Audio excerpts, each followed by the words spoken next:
Hello friend, स्वागत है आपका आपके अपने चैनल पीएमसी मध्य प्रदेश में।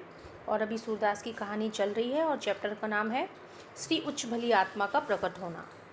चलिए स्टार्ट करते हैं, देखते हैं विस्पी ऋतु यहाँ क्या बता रहे हैं। सूरदास को अब सब कुछ साफ साफ नज़र आने लगा और उसे पूरा यकीन हो गया कि अब काफ़ी देर हो चुकी थी और कुछ ही घंटों में उसका नर्क जाना निश्चित था। ईश्वर हमेशा न्याय करते हैं, मुझे ये बात बहुत देर से समझ में आई। ईश्वर सदा न्याय संगत होते हैं, भले ही देर से मिले पर न्याय मिलता अवश्य है। अब मुझे अपनी सजाएं भुगतनी ही होंगी, मेरे पास अब कोई रास्ता नहीं बचा। उसका अवचेतन मन एक बार फिर उससे कहने लगा,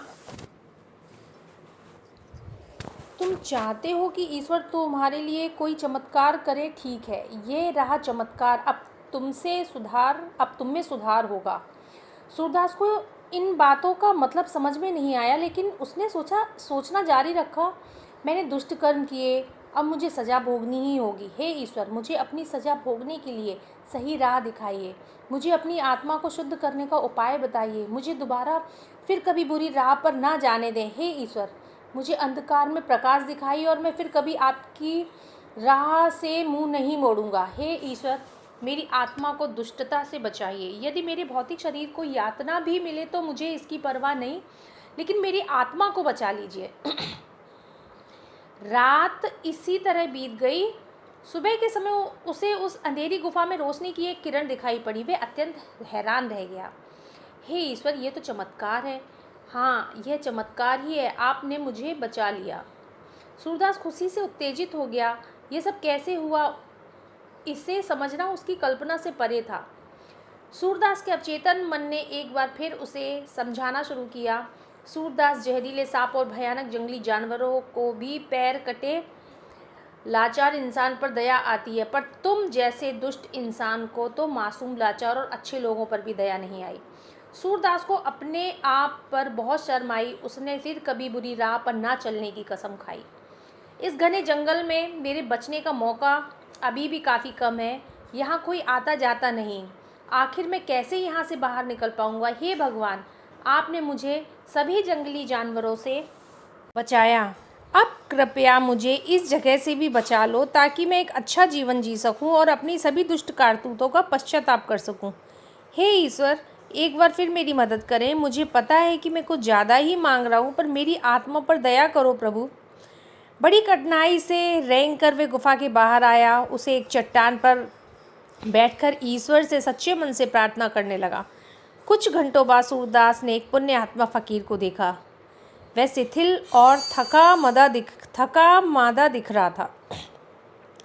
उसे देखकर सूरदास उत्साहित हो गया। उसने ऊंचे स्वर में आवाज़ लगाई, कृपया मेरी मदद करो बाबा।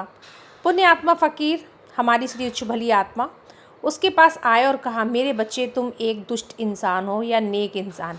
मैं किसी दुष्ट इंसान की कभी कोई मदद नहीं करता, इसलिए मुझे बताओ, तुम दुष्ट हो या नेक। फ़कीर की बात सुनकर सूरदास ये कहने लगा था कि वह एक भला इंसान था, पर उसने ऐसा नहीं कहा क्योंकि उसका अवचेतन मन अब जाग उठा था। वह तुरंत रुक गया और कहा, हे फ़कीर बाबा, आइए यहाँ बैठिए, मेरी कहानी सुन लीजिए। इसके बाद यदि आपकी अंतरात्मा आपको मेरी मदद करने के लिए कहे तो मेरी मदद कीजिएगा, वरना आप अपनी राह चले जाइएगा और ईश्वर आपका भला करें।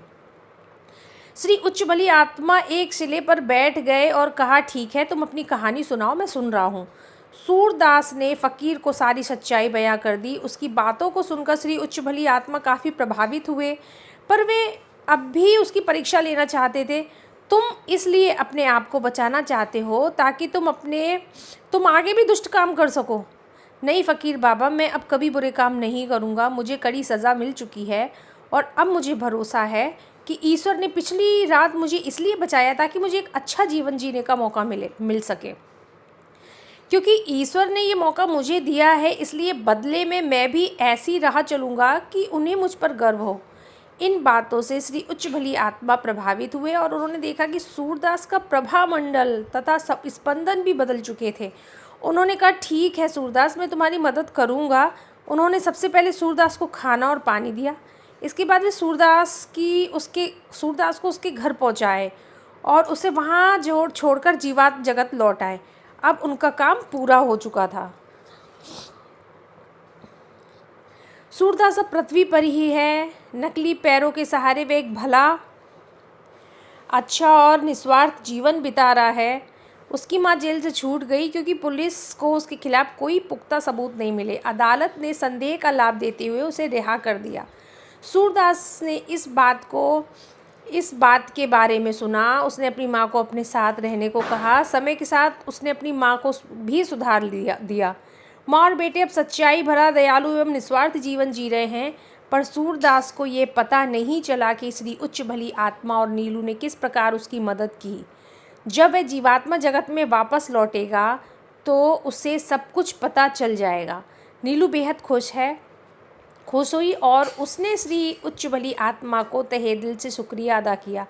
इस प्रकार कई सारी जीवात्माओं ने पृथ्वी के लोगों की मदद की है। आप इसे चमत्कार कहते हैं। हाँ, यही तो चमत्कार है। तो फ्रेंड्स, ये था आज का चैप्टर। और इस तरह की चीज़ें मैंने भी अपनी लाइफ में फ़ील की हैं कि जहाँ मैं गलत थी तो मुझे गाइडेंस दिया गया, मुझे रोका गया उन सारी चीज़ों से, उसके बारे में बताया गया किस तरह से सारी चीज़ें हुई। ये सब चीज़ें जैसे मैं ये स्टोरी में देख रही हूँ ना, तो मुझे अपनी चीज़ें याद आती जा रही हैं कि हाँ, मैं कहाँ गलत थी, कहाँ मुझे इसी तरह उच्च भली आत्मा ने गाइडेंस दी और मैंने खुद में सुधार किया। तो जिनकी भी स्पिरिचुअल जर्नी चलती है, ये सारी चीज़ें उनके साथ होती है, क्योंकि ये जो मास्टर्स होते हैं ये नहीं चाहते कि ये जो आत्मा है ये इसका स्तर और नीचे गिरे। तो कैसा लगा ये चैप्टर ज़रूर बताइएगा और ध्यान करते रहिए। Thank you so much.